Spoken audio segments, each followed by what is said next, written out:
Bienvenido a la lección número 2 de la Academia de Liderazgo. Hoy estaremos hablando acerca del tema arrepentimiento de obras muertas. Hoy nos enfocaremos en 6 factores. El primero es que vamos a hablar acerca de lo que es el arrepentimiento. Veremos qué es lo que la Biblia dice y nos motiva a hablar acerca del arrepentimiento. Tercero, veremos lo que no es arrepentimiento. Cuarto, veremos ejemplo de personajes bíblicos que hablaron del arrepentimiento. 5. Veremos lo que le llamamos las cláusulas que debemos respetar cuando predicamos acerca del arrepentimiento. Y por supuesto, número 6, veremos qué son las obras muertas. Es importante saber que la Biblia, como número 1, nos motiva a vivir el arrepentimiento.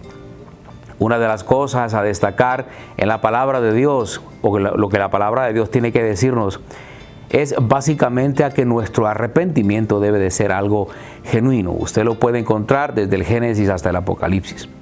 Veamos 3 ejemplos de personajes bíblicos que hicieron alusión al tema del arrepentimiento, y el primero de ellos es Juan el Bautista. Mateo 3 dice: en aquellos días vino Jesús a Juan el Bautista. Él estaba predicando en el desierto de Judea y diciendo: arrepentíos, porque el reino de los cielos se ha acercado. Pues este es aquel de quien habló el profeta Isaías cuando dijo: voz del que clama en el desierto, preparad el camino del Señor, enderezad sus sendas. ¿Por qué es importante el arrepentimiento en la vida de un hombre o de una mujer? Destaquemos 2 factores que considero importantes. El primero, el arrepentimiento es la materia prima hacia una nueva vida. Es imposible que haya nueva vida sin que en nosotros haya un arrepentimiento genuino. La segunda, es imposible caminar con Dios sin arrepentirse. Amós 3:3 dice: ¿andarán 2 juntos si de acuerdo no estuvieren? ¿Qué piensa usted al respecto? ¿Podría usted estar caminando con alguien en un proyecto aun cuando no se entienden? Yo considero que no. Es imposible que camines bien con quien no te entiendes. Es imposible que camines bien con quien has ofendido. El no hacerlo, el no pedir perdón te traerá culpa o acusación, no solamente a ti, sino que también dañará tus relaciones. Hasta que hayas hecho la paz con la persona a quien has ofendido, no podrás caminar con ella. Como líder, tú no puedes vivir en pecado, ignorando la voluntad de Dios. No puedes vivir deseando la bendición de un Dios santo, viviendo en pecado. Lucas capítulo 13, versículo 3 dice: os digo, no, antes si no os arrepentís, todos pereceréis igualmente. El arrepentimiento es la clave para entrar en una nueva vida. El primer personaje que vimos fue Juan el Bautista. El segundo es nuestro Señor Jesús, quien habló del arrepentimiento en Mateo capítulo 4, verso 17. Dice: desde entonces comenzó Jesús a predicar y a decir: arrepentíos, porque el reino de los cielos se ha acercado. Esto pasó después de que Jesús regresara del desierto, cuando fue tentado por Satanás. Justamente después de haber ayunado por 40 días y 40 noches, Él regresó lleno del poder del Espíritu Santo. Lo primero que hizo fue motivar a sus discípulos y motivarnos a ti y a mí para vivir en arrepentimiento. Incluso antes de poder acontecer el centenar de milagros de nuestro Señor Jesús, antes de llamar a sus 12, Él habló acerca del arrepentimiento. Ahora, te invito a analizar lo que no es el arrepentimiento. Primero, arrepentimiento no es remordimiento. Remordimiento es una acusación que la gente vive para consigo misma, pero no le cambia la vida. Te lo voy a repetir para que lo puedas anotar. Remordimiento es una acusación que la gente vive para consigo misma, pero no le cambia la vida en realidad. Por ejemplo, hay personas que viven con remordimiento constante en el entorno en el que ellos viven. Son personas que dicen: me arrepiento, y piden perdón siempre por lo mismo, una y otra vez. ¿Sabes por qué? La respuesta es simple: porque no han cambiado. ¿Ha visto usted a estas personas que de pronto te dicen, te prometo que nunca vuelvo a llegar tarde? Estoy arrepentido, no voy a volver a hacerlo. ¿Y qué es lo que sucede? Cuando tú vienes a darte cuenta, el siguiente día, ellos vuelven a llegar tarde. Son personas que experimentan ciertos remordimientos, pero eso no alcanza en ellos para generar cambios verdaderos. Segundo, arrepentimiento no es tristeza. De repente alguien fue descubierto en una mala acción y usted puede notar que esa persona se pone triste. El problema es que no sabemos si se puso triste porque quería seguir haciéndolo y ahora ya no puede. O no sabemos si está triste porque le duele lo que hizo y lamenta haber herido a mucha gente. Eso lamentablemente es algo muy, pero muy común. Ejemplo de un verdadero arrepentimiento es el hijo pródigo. En Lucas capítulo 15, versos 18 al 20. Dice la palabra del Señor: me levantaré e iré a mi padre y le diré, he pecado contra el cielo y contra ti. Ya no soy digno de ser llamado tu hijo. Hazme como a uno de tus jornaleros. Y levantándose, dice la Escritura, vino a su padre, y cuando aún estaba lejos, lo vio su padre y fue movido a misericordia, y corrió y se echó sobre su cuello y le besó. Ahora bien, me levantaré implica una acción de responsabilidad. Cuando digo me comprometo, me hago cargo de lo que hice. ¿Cuál fue el resultado de la historia del hijo pródigo? Encontró gracia en lugar de encontrar juicio. Eso es lo que provoca el arrepentimiento. El arrepentimiento es clave aun cuando nosotros oramos. Mateo capítulo 6, verso 12 dice: y perdónanos nuestras deudas como nosotros también perdonamos a nuestros deudores. Interesante es ver a Jesús incluir el arrepentimiento dentro de la oración modelo. Se lo dije y por favor anótelo. Si quiere que Dios trabaje con usted y que obre a su favor, el arrepentimiento es la materia prima para que esto acontezca. Nuestro primer ejemplo hoy fue Juan el Bautista. Nuestro segundo ejemplo fue Jesús mismo. Ahora veamos lo que el apóstol Pedro tiene que decir al respecto. El apóstol Pedro también habló del arrepentimiento. Hechos capítulo 2, verso 38 dice: Pedro les dijo, arrepentíos y bautícese cada uno de vosotros en el nombre de Jesucristo para perdón de los pecados y recibiréis el don del Espíritu Santo.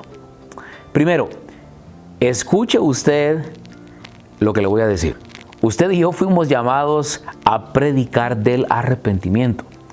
La predicación del arrepentimiento tiene dos cláusulas y quiero que se las grabe. Primero, predicar sobre el arrepentimiento no es agarrar a las personas a bibliazos. Segundo, predicar sobre el arrepentimiento es anunciar que la gracia de Dios sigue disponible. Es decir, no predicamos arrepentimiento para generar culpa en la gente. Al contrario, predicamos el arrepentimiento no para condenarla, sino para ofrecerles una segunda oportunidad. La pregunta del millón, como decimos comúnmente, ¿qué son las obras muertas? Primero, tenemos que entender las tres palabras que componen esta expresión. Por un lado, arrepentimiento, obras y muerte. Junto, arrepentimiento de obras muertas. Se lo explico. Arrepentimiento es la palabra griega metanoeo. La palabra significa cambio de mente, cambio de mentalidad. El concepto de obra hecha, labor o acto, cosa que resulta de la aplicación del trabajo, del conocimiento o en la acción humana. Eso es una obra. El concepto de muerte es muy simple, algo que carece de vida en sí misma. Estos tres conceptos juntos, arrepentimiento de obras muertas, significa cambio de nuestra mentalidad respecto de las cosas que nos conducen a la vida eterna. Recuerde que vida eterna todos tendremos. Unos viviremos en el cielo con Jesús y otros irán a condenación eterna no por la voluntad de Dios, sino por la voluntad propia. Entonces, si yo le pregunto, ¿qué es arrepentimiento de obras muertas? ¿Qué me dirá usted? Le pregunto, ¿qué me diría usted? Se lo voy a repetir una vez más. Es cambiar nuestra mentalidad respecto a las cosas que nos conducen a la vida eterna. Las obras muertas son las hechas para tratar de ganar la vida eterna, la salvación y el perdón de Dios, pero son ineficaces en sí mismas, pues carecen de vida de Dios en sí. Déjenme dar algunos ejemplos de lo que una obra muerta podría ser. Primero, actos personales que buscan nuestra propia justicia. Isaías capítulo 64, verso 6 dice: aún nuestras mejores obras son como un trapo sucio. Hemos caído como hojas secas y nuestros pecados nos arrastran como el viento. Esta es la descripción del profeta Isaías. Usted debe de saber que debe de dejar de hacer cosas malas, pero al hacer cosas buenas debe saber que sus obras buenas no van a salvarlo. Su salvación depende del sacrificio de Jesús en la cruz. ¿Qué fue lo que hizo Adán cuando descubrió su pecado? Su pecado estaba al descubierto. Corrió a buscar hojas para cubrirse.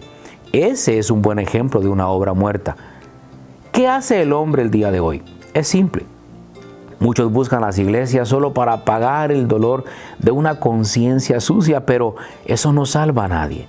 ¿Cuál es la solución? Romanos 3, 23 al 24 dice: por cuanto todos pecaron y están destituidos de la gloria de Dios, siendo justificados, ponga atención al concepto que viene a continuación, gratuitamente por su gracia, mediante la redención que es en Cristo Jesús. La gente peca y se esconde tras una fachada o detrás de buenas obras. Quiero decirte que Dios no necesita la fuerza del hombre para cubrir su pecado. Dios necesita el arrepentimiento para comenzar a trabajar en la gente. Romanos capítulo 5, verso 1 y verso 9 dice: justificados pues por la fe tenemos paz para con Dios por medio de nuestro Señor Jesucristo. Esto nos comprueba que no son nuestras obras las que nos justifican delante de Dios, tal como expresa el apóstol Pablo en la primera carta a los Corintios capítulo 6, verso 11. Y esto erais algunos, refiriéndose a la vida pasada, mas ya habéis sido lavados y habéis sido justificados. Ya habéis sido justificados en el nombre del Señor Jesús y por el Espíritu de nuestro Dios. El primer ejemplo de una obra muerta son los actos personales que se hacen pensando que por ello nosotros podemos alcanzar algo.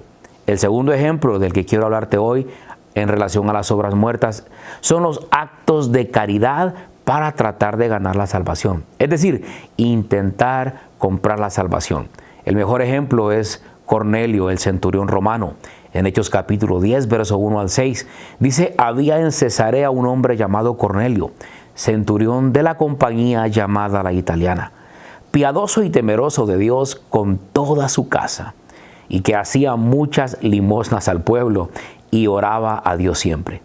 Dice el verso 3, este vino claramente tuvo una visión muy clara, como a la hora 9 del día, que un ángel de Dios entraba donde él estaba y le decía: Cornelio. Verso 4 dice: él mirándole fijamente y atemorizado dijo: ¿qué es, Señor? Y le dijo: tus oraciones y tus limosnas han subido para memoria delante de Dios. Envía pues hombres a Jope y haz venir a Simón. Él tiene por sobrenombre Pedro. Posa en casa de cierto Simón curtidor que tiene su casa junto al mar. Él te dirá lo que te es necesario hacer. Cornelio no era salvo. Sin embargo, daba muchas limosnas al pueblo, hacía incluso oraciones, pero no era salvo. Eso a mí me impacta, me impresiona que a pesar de todo lo que hacía, él no era salvo. Sus buenas obras hacían que las demás cosas pudieran verse como muy buenas, pero en realidad él necesitaba la salvación. La pregunta que te hago es: ¿qué tipo de persona tú crees que Cornelio era? Supongo que estarás de acuerdo conmigo que era una buena persona, un buen ciudadano, pero eso no basta para ser salvo. Igual que Cornelio, hay mucha gente que relativamente o aparentemente es buena. No le hacen daño a nadie, no se meten en problemas con nadie, tienen un buen matrimonio, posiblemente finanzas estables, posiblemente una maestría en la universidad o un doctorado. Hacen que todo aparentemente se vea bien, pero no son salvas. Efesios capítulo 2, verso 8 al 10 dice: porque por gracia sois salvos, por medio de la fe, y esto no es un don de vosotros, pues es don de Dios, no por obras, para que nadie se gloríe. Verso 10 me impacta, dice: porque somos hechura suya, creados en Cristo Jesús para buenas obras, las cuales Él preparó de antemano para que anduviésemos en ellas. Sí, por supuesto, debemos hacer buenas obras porque ya somos salvos. No debemos de hacer buenas obras para alcanzar la salvación a través de ellas. No hay que hacer obras para ser salvos, pero sí tenemos que hacerlas porque demostramos que ya somos salvos y que somos gente de fe. Santiago capítulo 2, verso 14 dice: hermanos míos, ¿de qué aprovecharía si alguno dice que tiene fe pero no tiene obras? Él pregunta: ¿podrá la fe salvarle? Y si su hermano o hermana están desnudos y tienen necesidad del mantenimiento de cada día, y alguno de vosotros le dice: id en paz, calentaos y saciaos, pero no le dais las cosas que son necesarias para el cuerpo, dice: ¿de qué aprovecha? Verso 17. Así también la fe, si no tiene obras, está muerta en sí misma. Quiero ir cerrando el día de hoy y quiero ponerte a pensar con algunas cuestiones que quiero compartirte. Imagínate que a ti te gusta mucho una casa en un condado importante, en la Florida o en las montañas de Colorado. Y te gusta, o vayamos más allá, hay una casa que te impresiona en las Bahamas. Tú te das cuenta que está valorada en $4.5 millones. Al ver esto, analizas tus ingresos y de pronto te das cuenta que humanamente no hay forma que tú puedas adquirirla. El dueño de la casa se da cuenta del interés que tienes en su propiedad, sabe que te gusta, pero él sabe que no hay forma humana que tú puedas tener para poder pagarla. Debido a ello, al entendimiento que él tiene de que a ti te gusta su casa, él toma una decisión y él entiende que como está fuera de tu alcance, la única forma de obtenerla es regalándotela. ¿Sabías que la salvación es tan cara, pero tan cara, que la única manera en que podemos obtenerla es gratuitamente? Juan capítulo 6, verso 28 al 29 dice: entonces le dijeron: ¿qué debemos hacer para poner en práctica las obras de Dios? Y Jesús les respondió y les dijo: esta es la obra de Dios, que creáis en el que me ha enviado. Quiero darle unas escrituras sobre el perdón de Dios para que las apunte y usted pueda trabajarlas, péguelas en su refrigerador o en el desktop de su computadora. Isaías 55:7 dice que Él es amplio para perdonar. Lucas 15:20 dice que Él es movido a misericordia. Primera de Juan 1:9 dice que Él es fiel y justo para perdonarnos y limpiarnos. Proverbios 28:13 dice que si confesamos nuestras faltas, nosotros podemos prosperar. Y por último, Miqueas capítulo 7, verso 19, dice que Él tiró nuestros pecados al fondo del mar. Ahí donde estás, inclina tu rostro y permíteme orar por ti. Querido Dios, te doy gracias por este equipo de personas que han tomado el reto de ser mejores para sí, para sus esposas, esposos e hijos. Como iglesia estamos comprometidos en forjar mejores discípulos y entregarle mejores ciudadanos al lugar donde tú nos has hecho habitar. Esto engrandece tu reino.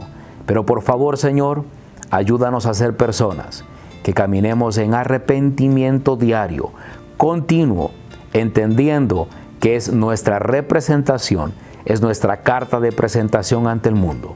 Padre, te damos gracias porque somos salvos debido al regalo de Jesús en la cruz del Calvario. No hay ofrenda que yo pueda dar para poder ser salvo. Soy salvo gracias a tu sacrificio en la cruz. Padre, te bendecimos en el nombre de Jesús. Amén. Que Dios lo bendiga Espero verlo en la próxima sesión. Bendiciones.